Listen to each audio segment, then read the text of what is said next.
దేవుని పరిశుద్ధ నామానికి స్తోత్రములు.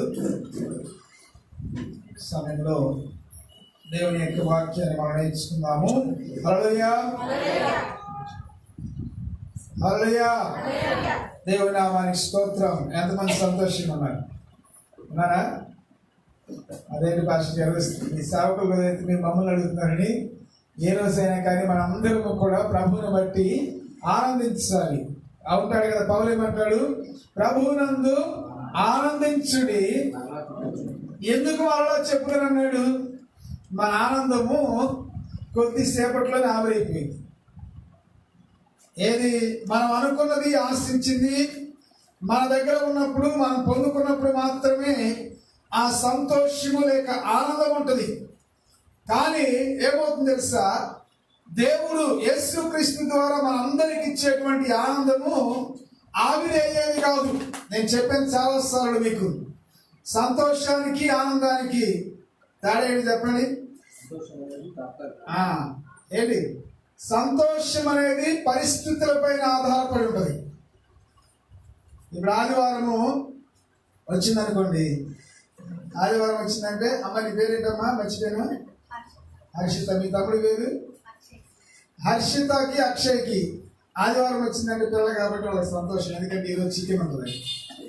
అవునా కదా? చెప్పండి. ఇక మిగతా రోజులు వచ్చిందనుకోండి, ఇప్పుడంటే స్కూల్స్ లేవు, ఇక సోమవారం వచ్చిందంటే స్కూల్కి వెళ్ళాలి. అలా కాదు. మరి ప్రభువునందు మనకు కలిగేటువంటి ఆనందము పరిస్థితులు బట్టి, పరిస్థితుల మీద ఆధారపడేది కాదు. నీకు ఏమున్నా లేకపోయినా ప్రభు నీలో నివసిస్తున్నాడు. హల్లెలూయా. ప్రభు నీ యందు నివాసం చేస్తున్నాడు. ప్రభు నీలో ఉంటున్నాడు. కాబట్టి ఇంకొకటి ఏంటంటే, ఆనందానికి సరైన నిర్వచనం ఏంటంటే, ప్రభు నీ పాపాలు క్షమించి నీకు నిత్యమైనటువంటి ఆనందమును, సంతోషం ఇచ్చాడు. కాబట్టి ఎలా ఉన్నప్పటికీ కూడా నీవు ఆనందంగానే ఉండాలి. అలాగే చెప్పండి. నేను చెప్పిన పోయిన వారం లోకానికి మనకున్నటువంటి తేడా అది. లోకంలో ఉన్నవారు ఏంటంటే, వారికి అననుకూల పరిస్థితి ఎదురైనప్పుడు, లేకపోతే ఏమైనా నిరుత్సాహం కలిగించే పరిస్థితి ఎదురైనప్పుడు వారి యొక్క ఆనందము, సంతోషం ఆవిరైపోతుంది. వారు ఏం చేస్తారంటే, ఇక మనకి నిరీక్షణ లేదు, ఇక మనకు ఆశ లేదు, అందుకని వారు అర్ధాంతరంగా వారి జీవితాలు ముగిస్తారు. కానీ మనకు అలాంటిది లేదు. ప్రభు యొక్క ఆనందాన్ని పాప క్షమాపణ ద్వారా పొందుకున్నటువంటి ఆనందం కలిగినటువంటి మనకు నిరీక్షణ ఉన్నది.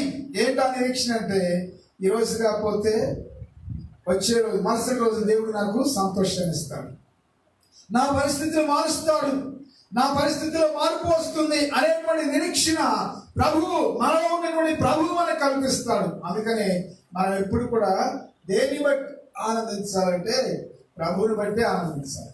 అర్థమవుతుందా? చెప్పండి. ప్రభువుని బట్టి ఆనందించాలి. మాకున్నవి ఈ రోజు ఒకటి, రేపు ఉండవు. ప్రభు ఒకసారి యేసయ్య పరిశుద్ధాత్ముని ద్వారా మనలోకి ప్రవేశించిన తర్వాత ఆ పరిశుద్ధాత్ముడు నిరంతరము మనలో ఉంటాడు, నివాసము చేస్తాడు. అందుకని యేసయ్య మన తెలుసా, పరిశుద్ధాత్ముడు మీలోకి వచ్చి మీతోను నీలోను నివాసము చేయనంటాడు. మరి దేవుని కలిగినటువంటి మనం ఎలా తెలిసి కొన్నిసార్లు మనం ఎలా ఉంటామంటే, లోకములో వాళ్ళకన్నా మరీ దీనంగా ఉంటాం, ఏమీ లేని మానిగా. మనం అన్నీ కలిగి ఉన్నాం. ఎందుకు అన్నీ కలిగి ఉన్నాం చెప్పండి? ప్రభు మనలో ఉన్నాడు. హల్లెలూయా, హల్లెలూయా. ప్రభువుని మనం కలిగి ఉన్నాం కాబట్టి మనం అన్నీ కూడా కలిగి ఉన్నాం. అందుకని గత 2 వారాల నుంచి మనం చెప్పుకుంటున్నాం. ఏమంటున్నాడు పౌలు? నేను క్రీస్తుని సంపాదించుకొని అంటున్నాడు. అదే నిజమైన సంపాదన. క్రీస్తే నిజమైన ఆస్తి. ఈరోజు మనకి ఏదన్నా కానీ మంచి వ్యాపారం లేకపోతే ఒక పెద్ద పని తగిలింది అనుకోండి, ఆ పనిలో బాగా డబ్బులు వస్తాయి. కానీ ఆ డబ్బులు మనం బ్రతికినంత కాలం అవి ఎట్లానే ఉంటాయా? చెప్పండి. ఆ డబ్బులు అయిపోగానే జేబులు నిండా ఉన్నప్పుడు మన యొక్క మనసులో సంతోషం నిండుగా ఉంటుంది. జేబులు ఖాళీ అయితే ఉంటుందా? కానీ మనలో ప్రభువు ఉన్నాడు. ప్రభువును మనం సంపాదించుకున్నాం. గత వారము ప్రభుని సంపాదించుకున్నటువంటి జకర్యాల గురించి మనం నేర్చుకున్నాం. దేవుళ్ళరా, మరి ఈ యొక్క దినమున కూడా ప్రభువుని సంపాదించుకున్నటువంటి ఒక వ్యక్తిని మీకు గుర్తు చేయాలని ఇష్టపడుతున్నాను. సో యోహాను సువార్తలోకి రండి. ప్రభువుని కనుగొన్నాడు. ముందైతే ప్రభు ఆయన కనుగొన్నాడు, ఆ తర్వాత ఈయన ప్రభుని కనుగొన్నట్టు మనం చూస్తాం. యోహాను సువార్త బైబిల్ అందరూ తీయండి. యోహాను సువార్త 1వ అధ్యాయము 43, 44, 45 వచనాలు చదవండి. యోహాను సువార్త 1వ అధ్యాయము 43, 44, 45 వచనాలు. మరునాడు ఆయన గలిలయకు వెళ్ళగోరి ఫిలిప్పును కనుగొని నిన్ను వెంబడించమని అతనితో చెప్పాను. నన్ను వెంబడించమని అతనితో చెప్పాను. ఫిలిప్పు బెత్సయిదా వాడు, అనగా ఆంద్రేయ, పేతురు అనే వారి పట్టణపు కాపురస్తుడు. ఫిలిప్పు నతనయేలును కనుగొని ధర్మశాస్త్రంలో మోషేయు ప్రవక్తలను ఎవరిని గురించి రాయబడిన రాసినో ఆయన కనుగొని ఆయన యోసేపు కుమారుడైన నజరేయుడైన యేసు అని అతనితో చెప్పాడు. ఇక్కడ యోహాను భక్తుడు. ఏ యోహాను? యేసయ్య శిష్యుల్లో ఒకడైనటువంటి యోహాను భక్తుడు. ఈ యొక్క నేను చాలా పర్యాలు చెప్పాను మీకు. యోహాను చాలా ప్రత్యేకమైన వాడు. దేవుడు మనందరి దగ్గర నుంచి కోరేదని తెలుసా, మనము కూడా ఇలా ప్రత్యేకంగా ఉండాలని. చూడండి, సువార్తలో యేసయ్య బ్రతుకున్నటువంటి కాలంలో మనం చూసినట్లయితే యేసయ్య ఆహారం పెట్టినప్పుడు 5,000 మంది ఆయన వెంబడించారు, పురుషుల మంది. ఇక స్త్రీలు, పిల్లలు చాలా మంది ఉన్నారు. అయితే రాను ఏమైంది చెప్పండి? రాను యేసయ్యని వెంబడించేవారు తక్కువైపోయారు. యేసయ్య శిలువ మరణాన్ని దగ్గరికి వచ్చేటప్పటికి మొట్టమొదటి యేసయ్యని వెంబడించిన వారు ఆహారం కొరకు 5,000 మంది పైగా వెంబడించారు. అయితే యేసయ్య శిలువకు దగ్గరైన కొద్ది ఏమైంది తెలుసా, ఆయన వెంబడించే వారి సంఖ్య క్రమంగా తగ్గింది. శిలువ ఎంతమంది ఉన్నారు చెప్పండి? ఎంతమంది ఉన్నారు? చెప్పండి. యేసయ్య శిలువలో వేలాడుచున్నప్పుడు ఎంతమంది ఉన్నారు?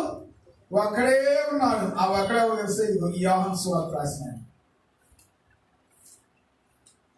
75,000 మంది ఆహారం తినడానికి వచ్చారు. 70 మంది ఆయన వెంబడించారు. ఆ 70 మంది కూడా కొంతకాలం వెంబడించాయో, ఈయన వెంబడించడము సామాన్యమైన పని కాదు, మనం అన్ని వదులుకోవాలి, అన్ని త్యాగం చేయాలి, అన్ని త్యజించాలి, అన్ని విడిచిపెట్టాలి. కాబట్టి వద్దని 70 మందిలో కొంతమంది వెళ్ళిపోయారు. 12 మంది మిగిలారు. రైట్, 12 మంది మిగిలారు. వారు కూడా యేసయ్యని వెంబడిస్తున్నారు. మెల్లమెల్లగా వచ్చింది. 12 మందిలో 3 యేసయ్య ఏం చేస్తాడు? కొన్ని స్థలాలకు తీసుకుని వెళ్ళాడు. మరి చివరికి వచ్చేలోపు ఆ 3లో కూడా ఒక్కడే ఆయన అంటి పెట్టుకున్నాడు. ఒక్కడ మాత్రమే ఆయన శిలువలో వేలాడుతున్నప్పుడు ఒక వ్యక్తి మాత్రమే ఉన్నాడు. ఆయన ఎవరో కాదు, ఈ యొక్క పుస్తకాన్ని రాసినటువంటి యోహాను. యేసయ్య శిష్యులలో యేసు రొమ్మున ఆనుకున్నటువంటి వాడు. దేవుని బిడ్డలారా, జాగ్రత్తగా గమనించండి. విన్నారమ్మా అందరూ? యేసయ్యని మనం వెంబడించడం అంటే ఆహారం దొరికిందని వెంబడించడం కాదు, లేకపోతే ఏదో ఆయన నుంచి మేలు జరుగుతుందని మనం వెంబడించడం కాదు. అన్ని సందర్భాల్లో చివరి వరకు ఈ యొక్క యోహాను వలె మనం యేసయ్యని వెంబడించాలి. నీకు ఇష్టమన్నా లేకపోయినా కానీ వారందరూ ఇష్టం లేక ఏం చేశారంటే కొంతమంది వెళ్ళిపోయారు. మరి శిలువ మరణం దాకా వెంబడించిన ఈయనకి యేసయ్య చూడండి, నమ్మకంగా మనం వెంబడించినట్లయితే దేవుడి వల్ల విడిచిపెట్టలేదు. ఏం జరిగింది చెప్పండి అయ్యా? ఏం జరిగింది? నమ్మకంగా వెంబడించాడు కాబట్టి యేసయ్య తన 2వ రాకడ ప్రత్యక్షతను, అంత్యకాల ప్రత్యక్షతను ఈయనకు బయలుపరిచాడు. శిష్యులందరూ కూడా ఎలాగంటే హతసాక్షులయ్యారు, వారికి ఇష్టం లేకుండా చంపబడ్డారు. కానీ ఈ యొక్క యోహాను భక్తుడు, అపోస్తలుడు, యేసయ్యని నమ్మకముగా వెంబడించిన ఈయన మాత్రము ఈయన కూడా చంపడానికి ప్రయత్నం చేశారు. కానీ దేవుడు యేసయ్య ఈయనకి ఎక్కడికి పద్మశుద్ధిలోకి వెళ్ళిన తర్వాత చివరి పుస్తకం ఉంది కదా, ప్రార్థన గ్రంథం అంతా కూడా ఈ చేత రాయించాలి. అందుకని ఈయన నమ్మకముగా వెంబడించారు కాబట్టి ఆ చివరి పుస్తకం రాయటానికి అంత్యకాల సంగతులు అంత్య దినంలో ఏమైతే జరుగుతున్నావో అవి ఈయన ద్వారా మనకు తెలియచేయడానికి దేవుడు ఆయన సజీవుడిగా ఉంచుకున్నాడు. ప్రకటన గ్రంథం రాసేటువంటి గొప్ప ధన్యత ఈ భక్తుడికి కలిసి ఈయనకి వచ్చింది. ఇంకోటి ఏంటంటే యేసయ్యకి చాలా దగ్గర ఉండేవాడు అంట. మనం అంతమంది దగ్గర ఉన్నాం చెప్పండి, దగ్గర ఉన్నాం యేసయ్యకి చెప్పండి. ఆదివారం కూడా యేసయ్య దగ్గర రావడం మనకు చాలా కష్టం అవుతుంది. కష్టపడి వస్తున్నాం, అన్ని చాలా తేలిక చేస్తున్నాం, మన పనులు తేలిక చేసుకుంటాం. చూడండి, దేనికి మనం కష్టపడతాం తెలుసా? ప్రభు దగ్గరికి రావడానికి ఎంతో కష్టపడతాం. ఎందుకు అంత కష్టం చెప్పండి? నీ కొరకు ప్రాణం పెట్టాడు యేసయ్య, నిన్ను పోషిస్తున్నాడు, నీకు బలం ఇస్తున్నాడు, నీకు ఆరోగ్యం ఇస్తున్నాడు, అన్ని ఇచ్చినా కానీ ప్రభు యొద్దకు వచ్చి 2 గంటలు ప్రభువుని, ఇప్పుడు మనం 1 గంటన్నరే చేసాం, అన్ని పెంచుకుంటా పోతాం కానీ దేవుని ఆరాధించేప్పుడు దేవుని యొక్క సమయాన్ని మొత్తం తగ్గిస్తూ ఉంటాం. చూడండి, మరి ఆ గంటన్నర కూడా ప్రభు యొక్క ఇది శ్రద్ధగా దేవుని ఆరాధించి దేవుని యొక్క వాక్యం వెంట మనకు చాలా కష్టం. మనము ఇటువంటి ఆత్మీయ సంగతులు, దేవుని యొక్క సంగతులు ఏం చేయాలంటే అవి మనకు అలవాటు ప్రకారం రావు, వాటిని అభ్యాసం చేయాలి, అలవర్చుకోవాలి. కొన్ని పనులు మనం ఆటోమేటిక్గా చేసేస్తాం. అలాగే చెప్పండి, ఇప్పుడు ఆటోమేటిక్ జరిగే పని ఏంటి తెలుసా? ఖాళీ ఉంటే చేయాలి, సెల్ ఫోన్ దగ్గరికి వెళ్తుంది. నాకు కూడా ఏదవుతుంది, అందుకని నేను జాగ్రత్త పడాల్సి వస్తుంది. ఆ టైంలో ఏం చేస్తానంటే పక్కన పెట్టి ఒక పుస్తకం తీసుకోవాల్సి వస్తుంది. లేకపోతే ఏమవుతుందంటే ఖాళీ ఉంటే ఆటోమేటిక్గా సెల్ ఫోన్ మీదకి వెళ్తుంది మనసు. అది దానికి మనం కష్టపడాలి చెప్పండి, కష్టపడాల్సిన పని లేదు. నేను అంతకుముందు ఖాళీ ఉంటే పుస్తకం చదివేవాడిని. ఇప్పుడు ఏం చేసింది, సెల్ ఫోన్ వచ్చి ఆ పుస్తకాన్ని కాస్త ప్రక్కన పెట్టేలాగా చేసింది. కానీ అదేమవుతుంది తెలుసా? ఒకవేళ అలానే నేను కంటిన్యూ అయితే దీనికి బానిసలు అయిపోతాను.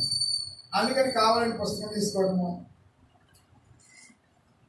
అలాగూ కొన్ని మనం అలవర్చుకోవాలి. దేవుని విషయాలు, దైవికమైనటువంటి సంగతులు, ప్రార్థన చేయడం ఎవరు కూడా అది ఆటోమేటిక్గా చేయరు. వాడుకు చొప్పున వేసే ప్రార్థన చేశాడు. వాడుకు చొప్పున అపోస్తలులు వారు 3 గంటలకు ప్రార్థనకు వెళ్ళారు. మనం వాడుకు చొప్పున వెళ్ళగలమా? మరి యొక్క యోహాను దేవునికి అతి సమీపస్తుడు ఉన్నాడు కాబట్టి ఈ యొక్క చక్కటి పుస్తకాన్ని అంత్యకాల ప్రత్యక్షత రాయగలిగాడు. ఇక్కడ చూడండి, ఫిలిప్ అనేటువంటి వ్యక్తి, ఈయన ఫిలిప్ అంటే అర్థం ఏంటంటే అశ్వప్రియుడు అని అర్థం. గుర్రాలంటే ఈయనకి చాలా ఇష్టం, గుర్రాలని స్వారీ చేసేవాడు. ఈ యొక్క ఏంటంటే ఫిలిప్పుని యేసయ్య కనుగొన్నాడు. ఈ ఫిలిప్ ఎవరంటే ఫిలిప్పు, ఆంద్రేయ వీళ్ళందరూ కూడా మొట్టమొదటిగా బాప్తిస్మం ఇచ్చి యోహాను శిష్యులు. అయితే తర్వాత యేసయ్య చెప్పాడంటే నన్ను వెంబడించమన్నాడు. వారి యోహాను శిష్యులు ఉన్నప్పుడు యేసయ్య వారిని కనుగొన్నాడు. జాగ్రత్తగా గమనించండి, మనందరము లోకములో పాపములో శాపములో మనమందరము కూడా ఉంటున్నప్పుడు మనము యేసయ్య దగ్గరికి రాలా, యేసయ్య మన దగ్గరికి వచ్చాడు. యేసయ్య దగ్గరికి మనం యేసయ్య దగ్గరికి వచ్చాడు. చూడండి, ఆయన పరలోకపు మహిమను లేకపోతే పరలోకపు వైభవాన్ని, ప్రభావాన్ని అన్ని విడిచిపెట్టి యేసయ్య నరావతారిగా పుట్టాలని మన దగ్గరికి వచ్చాడు. ఎందుకు తెలుసా? మనల్ని కనబడటానికి, మన పాపములో శాపములో ఉన్నటువంటి మనను కనబడటానికి యేసయ్య మన దగ్గరికి వచ్చాడు. కానీ మనం యేసయ్య దగ్గరికి రాలా. మన దగ్గరికి వచ్చిన తర్వాత మనం నల్లగా యేసయ్య దగ్గరికి వెళ్తాం. చూడండి, యేసయ్యలో ఉన్న ప్రత్యేకత ఏంటంటే ఆయన ఉన్నటువంటి గొప్పతనం ఏంటంటే మనందరము శరీరంతో ఉన్నామని ఆయన శరీరం ధరించుకొని వచ్చాడు. అవునా చెప్పండి? అదే అంటాడు కదా యోహాను సువార్త 1:14, ఆ వాక్యమే శరీరధారి అయి కృపా సత్య సంపూర్ణుడిగా మన మధ్య నివసించెను. ఆ వాక్యం అంటే అయ్యా చెప్పండి, ఏంటి ఆ వాక్యం అంటే? ఆ వాక్యం అంటే ఆది కాలంలో ఉంది కదా, వెలుగు కమ్మని పలుకగా. అక్కడ పలుకుగా ఉన్నటువంటి యేసయ్య, త్రిత్వములో 2వ వ్యక్తి అయినటువంటి యేసయ్య, వాక్కుగా ఉన్నటువంటి యేసయ్య, వాగ్గురుపు అయినటువంటి యేసయ్య మనందరము పాపంలో ఉంటే ఏం చేసేది తెలుసా? మన కొరకు శరీరం అనేటువంటి చొక్కాయి ధరించుకొని ఆయన ఆత్మస్వరూపుడు, శరీరాన్ని ధరించుకొని ఒకవేళ ఆత్మస్వరూపం వస్తే మనం గుర్తుపడతామా? ఆత్మస్వరూపం వస్తే గుర్తుపడటము. రెండవది ఆత్మస్వరూపం వస్తే మన కొరకు రక్తము చిందించలేదు. మనందరము రక్తమాంసములతో ఉన్నాము. అందుకని హెబ్రీ గ్రంథకర్త అంటాడు, కొలస్సీ పత్రికలో పౌలు అంటాడు, ఆ పిల్లలు రక్తమాంసము గలవారైనందున. ఆ పిల్లలు అంటే మనందరము, పాపములో ఉన్నటువంటి మనందరము కూడా రక్తమాంసము గలవారమైనందున. చూడండి, యేసయ్య తగ్గింపుతో పోల్చుకుంటే మన తగ్గింపే కాదు. మనం అనుకుంటా కొన్నిసార్లు క్రింద కూర్చొని నేను అంత తగ్గించుకుంటున్నాను అంటారు. కుర్చీలో క్రింద కూర్చుంటే నా అబ్బాయి నేను అంత తగ్గించుకుంటున్నాను. మరి పరలోకంలో గొప్ప సింహాసనం మీద తండ్రి కృపాసనం మీద కూర్చున్న యేసయ్య అన్ని వదులుకొని వేవేల దూతల చేత పరిశుద్ధుడు పరిశుద్ధుడు పరిశుద్ధుడని దాన ప్రతిగానముల చేత కొనియాడబడుచున్నటువంటి ఆయన ఆ సింహాసనం విడిచిపెట్టి మన కొరకు వచ్చారు. చర్చిలో మనం కూర్చునే కుర్చీలో మనం కూర్చుంటే ఇది నా కుర్చీ అంటున్నాం. మరి యేసయ్య నీ నిమిత్తము నా నిమిత్తము ఆయన ఆ యొక్క సింహాసనం విడిచిపెట్టి నీ వలన ఈ శరీరాన్ని ధరించుకొని ఆ పిల్లలు రక్తమాంసము గలవారైనందున మన యొద్దకు వచ్చాడు. హల్లెలూయా, హల్లెలూయా, హల్లెలూయా. ఆయన మన దగ్గరికి వచ్చాడు. మన దగ్గరికి వచ్చిన తర్వాత మనం ఆయన దగ్గరికి వెళ్ళాం. ముందు మనం వెతుకుంటూ వచ్చాం. పరలోకాన్ని విడిచిపెట్టి భూలోకానికి రక్తమాంసములతో నరావతారిగా వచ్చాడు. ఎంత దూరం ప్రయాణం చేశాడు మీరు ఆలోచించండి. ప్రకరణ చర్చి కలిపే మనకు చాలా కష్టం కదా. ప్రకరణ మందిరానికి వెళ్ళడం. మరి యేసయ్య మనకి ఇన్ని కిలోమీటర్లు ఉంటుంది. మా ఇంటి దగ్గర నుంచి ఇక్కడికి ఒక బహుశా 1 కిలోమీటర్ ఉంటుంది అని. మరి యేసయ్య ఎన్ని వేల కిలోమీటర్లు ప్రయాణం చేసి వచ్చాడు, నీ దగ్గరికి వచ్చాడు. ఎంత మార్పు చెందాడు. నీ నిమిత్తము నా నిమిత్తము రక్తమాంసము ధరించుకున్నాడు. అక్కడ అలాగూ యేసయ్య ఫిలిప్పుని కనుగొన్నాడు. అయితే అంటే యేసయ్య అలాగే మనందరి దగ్గరికి వచ్చి మనందరిని కూడా తన యొక్క రక్షణార్థమైన పిలుపు చేత పిలిచాడు. మనం పిలవటం బట్టి, ఆయన విశ్వాసం ఉంచడం బట్టి మనందరము కూడా ఆయన బిడ్డలమయ్యాము. హల్లెలూయా. మనందరము కూడా ఎంతమంది సంతోషంగా చెప్పండి, నేను దేవుని బిడ్డ, యేసుక్రీస్తు బిడ్డ అని చెప్పడానికి. ఆ పురుషులు కూడా చెప్పండి, ఎంతమంది సంతోషం? ఎందుకు సంతోషంగా? సంతోషంగా ఏం కనపట్లే. మీరు ఏదన్నా కానీ మీ ఉద్యోగం గురించి అడిగితే మన ఉద్యోగం గురించి గొప్ప చెప్తాం కదా. కానీ దేవుని బిడ్డని చెప్పడానికి మనం కొన్నిసార్లు సిగ్గుపడదు. ఇంతకన్నా ఘనత ఏది లేదు. There is no greater honor than to be called the child of God. దేవుని యొక్క బిడ్డని పిలవబడటం కన్నా ఈ లోకంలో గొప్ప ఘనత ఏది లేదు. క్రైస్తవుడు అని పిలవబడటం కన్నా గొప్ప ఘనత ఏమీ లేదు. అన్నిటికన్నా ఉన్నతమైనటువంటి ఉద్యోగం లాంటిది, ఉన్నతమైనటువంటి పొజిషన్ యేసుక్రీస్తు ద్వారా దేవుడు నీకు ఇచ్చాడు. అందరూ దేవుని బిడ్డలకు పిలవబడు. ఎవరైతే ప్రభు కనుగొంటాడో, ఎవరైతే యేసు దగ్గరికి వస్తారో వారు మాత్రమే లోకంలో ఉన్న వారందరినీ పిలుస్తాం. మనం చెప్పండి. మనతో పాటు ఉద్యోగాలు చేసేవాడు గొప్పవారు ఉంటారు, ధనికులు ఉంటారు, వారందరినీ పిలవమా. దేవుని బిడ్డ అంటామా? వాళ్ళు కూడా అనిపించుకోవడానికి ఇష్టపడరు. మీరు డ్యూటీలో ఉద్యోగం చేస్తున్నప్పుడు చూడండి, మీ పైన ఆఫీసులో కూడా ఎవరన్నా కానీ క్రైస్తవుడు తెలిసిన తర్వాత మీ ఆఫీసులో కూడా ప్రక్కవారు మీ మీద లేనిపోయిన నింద కానీ నేరం కానీ కోరుతూ ఉంటారు. తెలుసా, ఏ జాగ్రత్త, వాడు దేవుడి బిడ్డ ఏమనుకుంటున్నావు అంటే ఏంటి తెలుసా, మన గురించి మనకన్నా లోకస్తులు ఎక్కువ తెలుసు. దేవుని బిడ్డ, క్రీస్తు బిడ్డ అంటే ఎంత విలువైనటువంటిదో, విలువైన వాడు అనేది లోకానికి తెలుసు. అందుకని అన్నిలో ఏముంటుంది తెలుసా, అరే జాగ్రత్త, వాడి మీద నువ్వు పితృలు చెప్తున్నావు, ఫిర్యాదు చెప్తున్నావు, వాడు దేవుని బిడ్డ ఏమనుకుంటున్నావు అంటారు. కానీ మనకి మన విలువ తెలియదు. దురదృష్టం ఏంటంటే మనకు మన విలువ తెలియదు, మనమంత గొప్పవారం అనేది లోకంలో ఉన్న వారికి తెలుసు.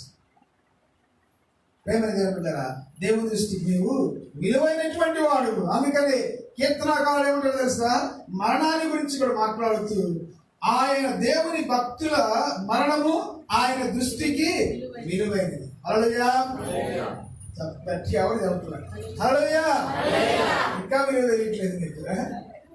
మనందరం కూడా దేవుని బిడవలను చాలా దేవుని దృష్టికి విలువగలవారు. అయితే అదొక్కడే కాదు, ఈయన దేవుని చేత కనుగొనబడ్డాడు. ఫిలిప్పు చేసిన మరొక పని ఏంటి తెలుసా, ఫిలిప్పు ఏం చేస్తాడు చూడండి, మనందరము దేవుని బిడ్డలమైన తర్వాత మనం చేయాల్సినటువంటి పని, యేసయ్యని సంపాదించుకున్న తర్వాత, యేసయ్యని ఆస్తిగా కలిగిన తర్వాత మనం చేయాల్సినటువంటి మరొక పని ఏంటో చూడండి. అక్కడ ఏమనుందంటే, ఫిలిప్పు నతనయేలును కనుగొని, ఫిలిప్పునేమో యేసయ్య కనుగొన్నాడు. యేసయ్య ఫిలిప్పు దగ్గరకు వచ్చి ఆయన్ని తన బిడ్డగా చేసుకున్నాడు. ఇప్పుడైతే దేవుని యొక్క బిడ్డ అయినటువంటి ఫిలిప్పు ఏం చేస్తున్నా తెలుసా, ఇంకొకరి దగ్గరికి వెళ్తున్నాడు, ఇంకొకరిని కనుగొన్నాడు. నతనయేలు అంటే అర్థం ఏంటంటే దేవుని బహుమానం అని అర్థం. నతనయేలు అంటే ఈయన ఏం చేస్తాడంటే, నేను యేసయ్య కనుగొన్నాను, నేను మెస్సీయాను కనుగొన్నాను అని మౌనముగా ఉండాల. చాలా సార్లు చూడండి, మనం ఏం చేస్తామంటే అన్ని విషయాలు మనం బయటికి చెప్పుకుంటాం. అంతకుముందు వాస్తవంగా చెప్పాలనుకున్నాను, కానీ ఈరోజు వచ్చింది. మన సంపాదన గురించి మనం ఏం చేస్తామంటే ఇతరులకు గొప్పగా చెప్పుకుంటాం. బైబిల్లో కూడా ఒక భక్తుడు ఉన్నాడు, ఆయన పేరు హిజ్కియా. హిజ్కియా అంటే అర్థమైనా తెలుసా, యెహోవా బలం, లేక యెహోవా యొక్క బలం. ఈయన దేవుణ్ణి నమ్మకముగా వెంబడించినటువంటి రాజు. ఎంత నమ్మకంగా వెంబడించాడు తెలుసా, ఆయనకి రాచపుండు వచ్చినప్పుడు ఇక నువ్వు చచ్చిపోతావని యెషయా భక్తుడు చెబితే ఆయన మోకరించి ప్రార్థన చేసి, అయ్యా నేను నీ కొరకు ఎంత యథార్థంగా నడుచుకున్నానో జ్ఞాపకం చేసుకోమని దేవుని సన్నిధిలో ప్రార్థన చేస్తే ఏమైంది చెప్పండి, యెషయా ఆ యొక్క అంతఃపురం దాటి వెళ్ళక మునిపే పైనుంచి వార్త వచ్చింది. ఎక్కడి నుంచి? పరలోకం నుంచి వార్త. మరి యథార్థంగా నువ్వు ప్రార్థన చేస్తే పరలోకం నుంచి తప్పకుండా వార్త వచ్చింది అంటాడు. వెళ్ళి నువ్వు ఎవరికి చెప్పు, హిజ్కియాకి చెప్పు, ఏంటి ఇంకా 15 సంవత్సరాల ఆయుష్ని పొడిగించాను. మరి ఆ హిజ్కియా చాలా మంది ఏం చేశారంటే ముందు బాగానే ఉన్నారు, మనం కూడా ప్రారంభంలో చాలా బాగుంటాం, చివరికి వచ్చేలోపు కనిపిస్తున్నాం. ముందు బాగానే ఉంటాం, మనం దేవుని సన్నిధికి వచ్చినప్పుడు ప్రారంభంలో బాగుంటాం, అన్ని పనులు మనమే చేస్తాం. ఇక మెల్లమెల్లగా మందిరంలో స్థిరపడ్డాం అనుకోండి, దేవుని యొక్క సన్నిధిలో స్థిరపడ్డాం అనుకోండి, ఏం చేస్తామంటే చేసే పనులు చెయ్యం, ప్రార్థనకి క్రమంగా రాము. ఈయన ఏం చేస్తాడు, ఈయన కూడా స్థిరపడ్డ తర్వాత బాగా సంపాదించాడు. ఒకసారి ఈయనకి ఇదే ఈ రోగం వచ్చినప్పుడు బబులోను నుంచి కొంతమంది వచ్చి చూసి వెళదామని వచ్చినప్పుడు ఏం చేశాడంటే వాళ్ళకు మొత్తం ఆస్తి అంతా చూపించాడు. మందిరంలో తన అంతఃపురంలో అంతా చూపించిన తర్వాత మళ్ళీ వెంటనే యెషయా వచ్చాడు. ఎవరు, ఇదిగో నువ్వు చచ్చిపోతావని చెప్పాడు ఒక యెషయా చెప్పాడు. మరలా ప్రార్థన చేస్తే నీ 15 సంవత్సరాల ఆయుష్ పొడిగించని చెప్పిన యెషయా మరలా ఈయన దగ్గరికి వస్తాడు. చూడండి, అంటే అర్థం ఏంటంటే సేవకుడు నీ దగ్గర రావటం మేలు, సేవకుడిని గద్దించడం మేలు, సేవకుడిని సరిచేయటం మేలు. మళ్ళా వచ్చేవాడు తెలుసా, నువ్వేం చేసావు, వాళ్ళు వచ్చారు కదా నీ దగ్గరికి వచ్చారు, ఏం చెప్పావు వాళ్ళతో, ఏం చెప్పావు, ఏం చూపించావంటే అవి అంతా చూపించావంట.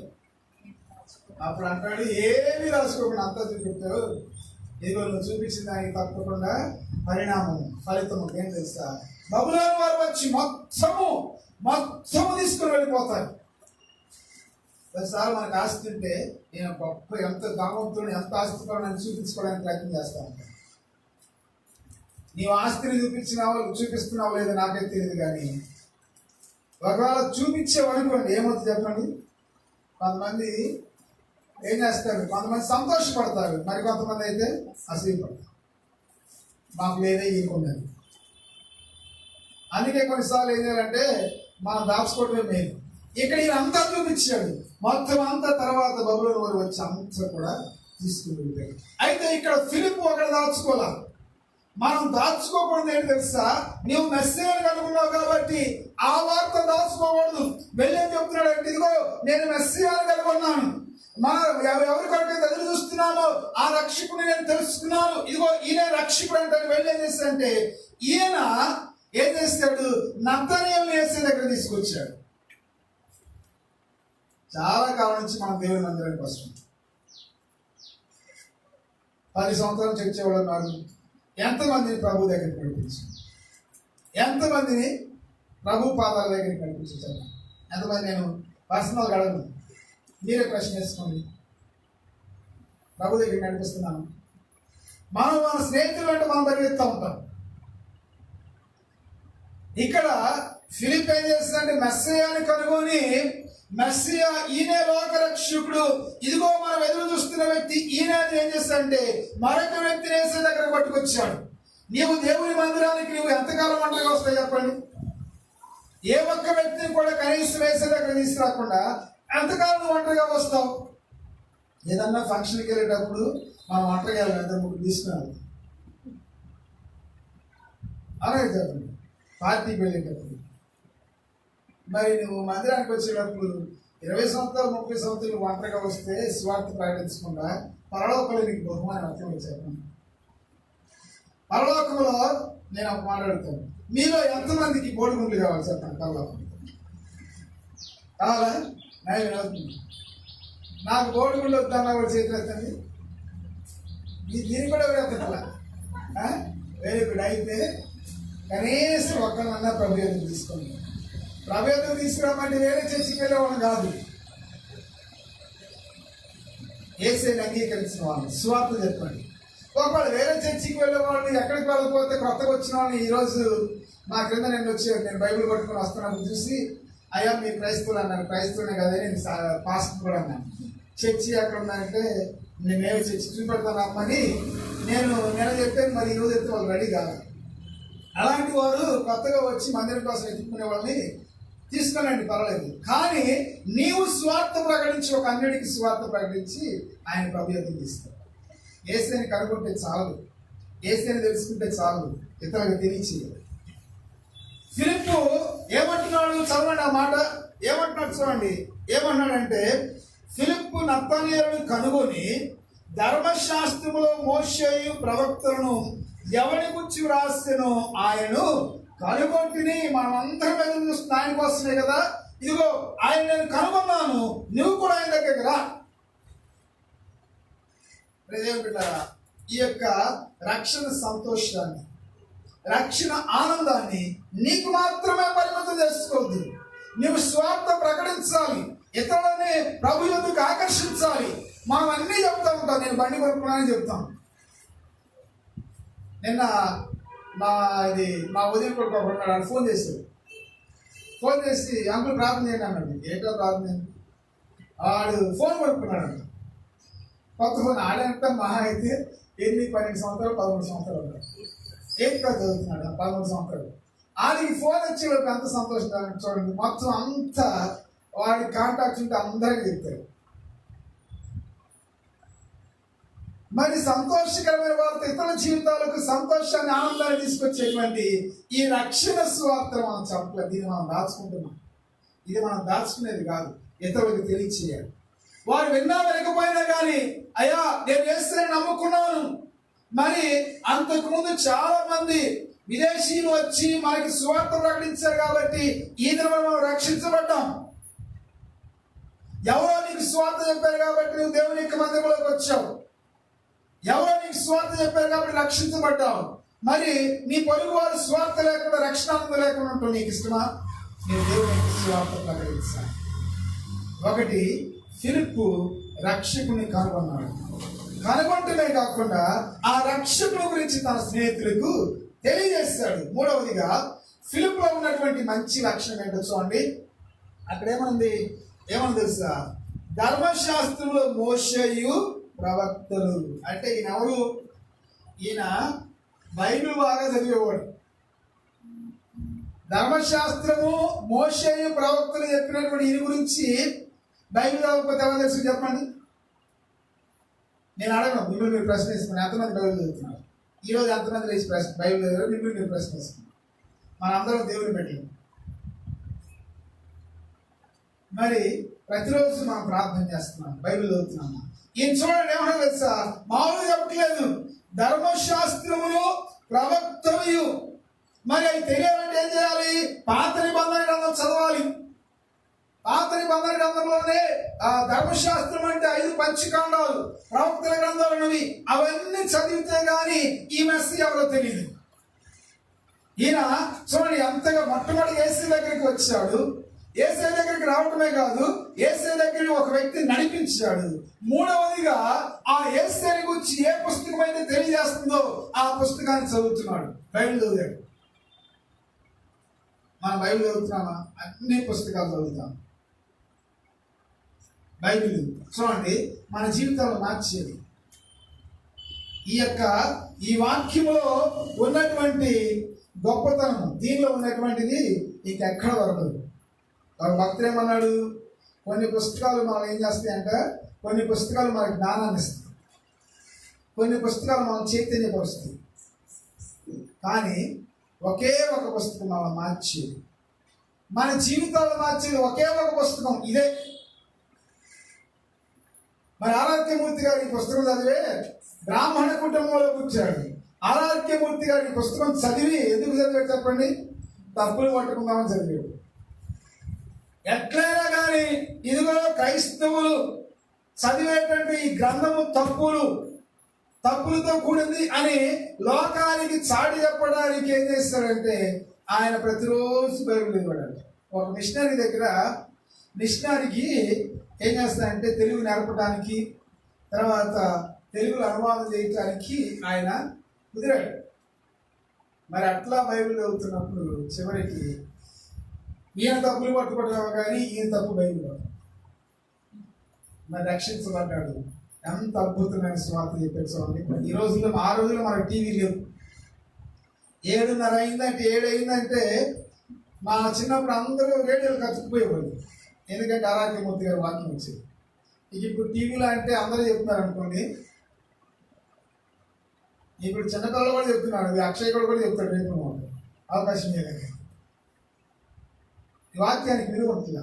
ఆ రోజుల్లో 7 గంటలకి కొంతమంది సిక్కమాణి గారు అని, తర్వాత ఎవరు ఆర్ఆర్కేమూర్తి గారు, జోషి గారు, వీళ్ళే కొంతమంది మాత్రమే.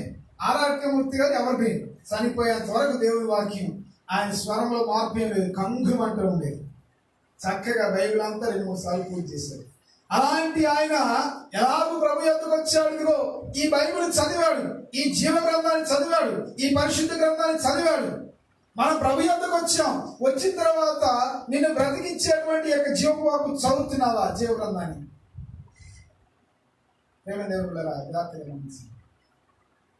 ఫిలిప్ కనుగొన్నాడు. కనుగొట్టమే కాకుండా మరొక వ్యక్తిని యేసయ్య దగ్గరికి నడిపించాడు. మీరు సువార్త చేయండి, అవకాశం ఉన్నప్పుడల్లా సువార్త ప్రకటించండి. అమ్మా, యేసయ్య నిజమైన దేవుడు, ఆయన మన కొరకు వచ్చాడు, ఆయన మన రక్షకుడు, మన శిలువలో మన కొరకు తన రక్తాన్ని కాచాడని ఆ 4 ముక్కలు చెప్పండి చాలు, ఇంకేమవుతుంది. ఒకవేళ వాళ్ళ ఇష్టం ఉండి అయ్యా మా కొరకు ప్రార్థన ఏంటంటే, మీరు ప్రార్థన చేసిన ప్రార్థన మీ పని, మీ బాధ్యత తీరినట్టే. దేవుడు మిగతా పని చూసుకుంటాడు.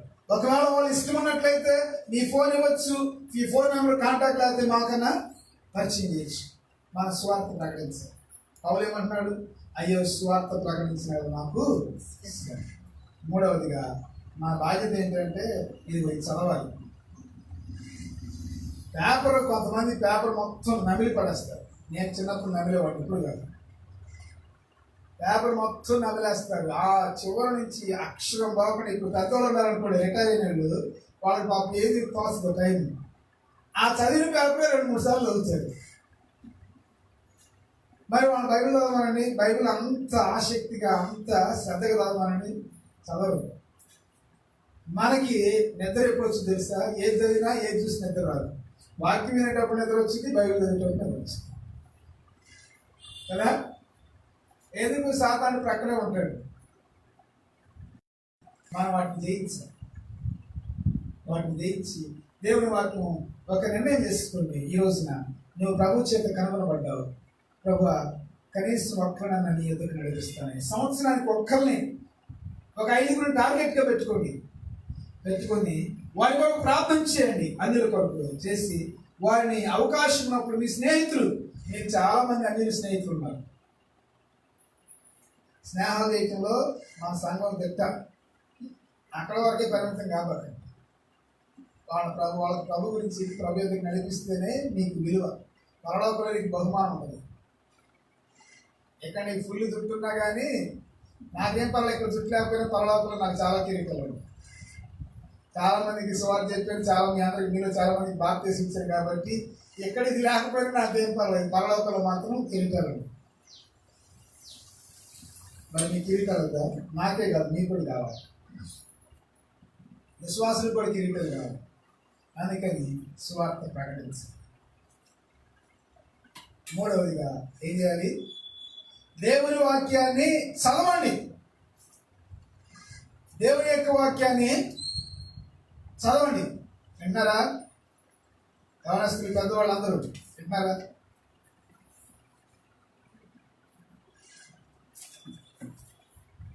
నాకు ఎప్పుడు వాక్యం చెప్పిన ప్రసాదం గుర్తుకొస్తారు. అంటే ప్రసాదం ఒక్కడికని కాదు, అందరూ చదవాలి.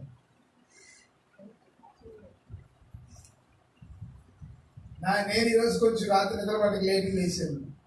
ఇలా టైం అవుతున్నా కానీ ఒక అధ్యాయం చదివాను. తర్వాత ఇంటికి వెళ్ళి మళ్ళీ కాసేపు పడుకు లేచిన తర్వాత చదువుతాను. మీరు సేవకుడు కదండి అని మీరు అనొచ్చు.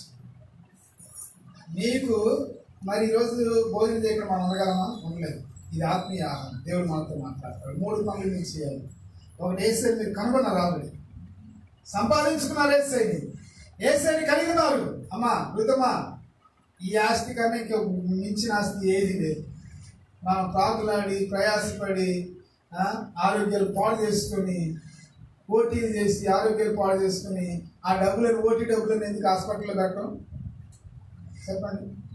మనకి ఎంత ప్రాప్తమో దేవుడు అంత ఇస్తాడు. దాంతో సంతృప్తి చెందండి. నేను పోషిస్తున్నాడు లేదా? పోషిస్తున్నాడు. ప్రాప్తం ఉన్నంత వరకే. నువ్వు కష్టపడ్డా ప్రయాసపడ్డా నీ దగ్గర నుంచి పోయేదే. మనకు దగ్గర చాలాసార్లు ఆసుపత్రికి ఆటికి మనం పోగొడుతూనే ఉంటాం. రెండవదిగా చూడండి, ఏసీని సంపాదించుకున్నారు, దాన్ని మించినటువంటి ఆస్తి లేదు. రెండవదిగా ఆ ఆస్తిని ఇతరులకు పంచండి. ఏసీని ఇతరులకు పరిచయం చేయండి. నీవే ఆత్మీయంగా ధనవంతులుగా ఉంటాం కాదు, ఇతరులు కూడా ధనవంతులు కావాలి. మూడవదిగా ఇది కూడా ఆస్తి, బైబిల్ మించిన ఆస్తి లేదు. ఈ ఆస్తిని కూడా ఏం చేయాలి? మన జీవితంలో ఎక్కువగా కలిగి ఉండాలి. ఈ యొక్క ఆస్తిని, దేవుని యొక్క వాక్యాన్ని మనం చదువుదాము. ఫిలిప్పు చదివి ఏమంటారు తెలుసా? మోషే ధర్మశాస్త్రులు ప్రవక్తలు ఎవరి గురించి చెప్పారు? వారి గురించి ఇదిగో నేను కనుగొన్నాను. కనుక నువ్వు దేవుని వాక్యం చదివినట్లయితే ఏసైని కనుగొంటావు, ఏసైని గురించి ఎక్కువగా తెలుసుకుంటావు. అలాంటి కృప దేవుడు మనందరికీ దయచేయలేక అందిస్తారు. రాష్ట్రంలో పాడుపడుతుందిగా మనం కాలు సమర్పించుకుంటాం.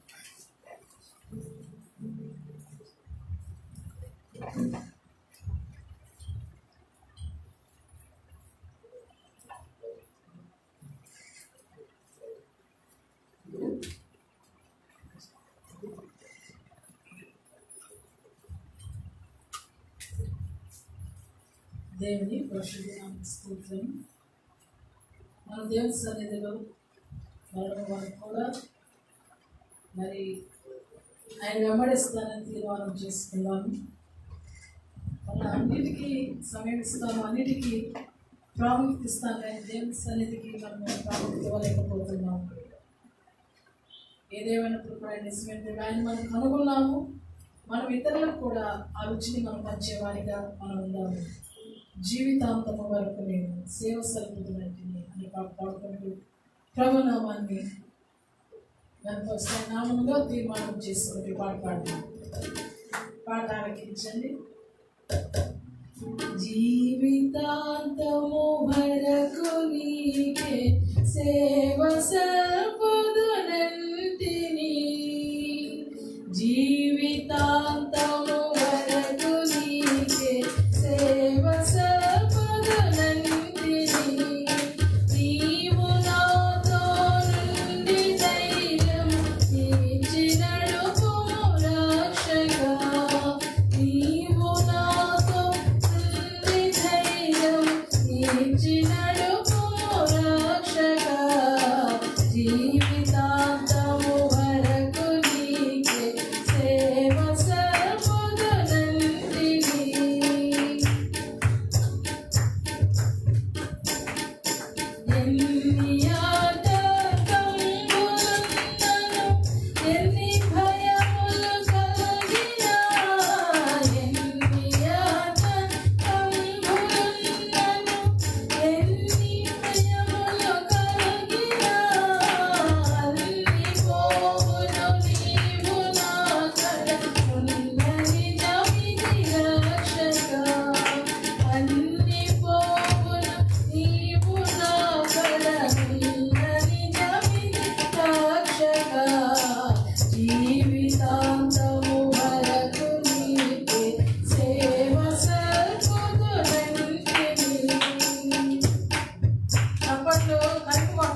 ఎంతవరకు నీతో ఉంటామంటాం.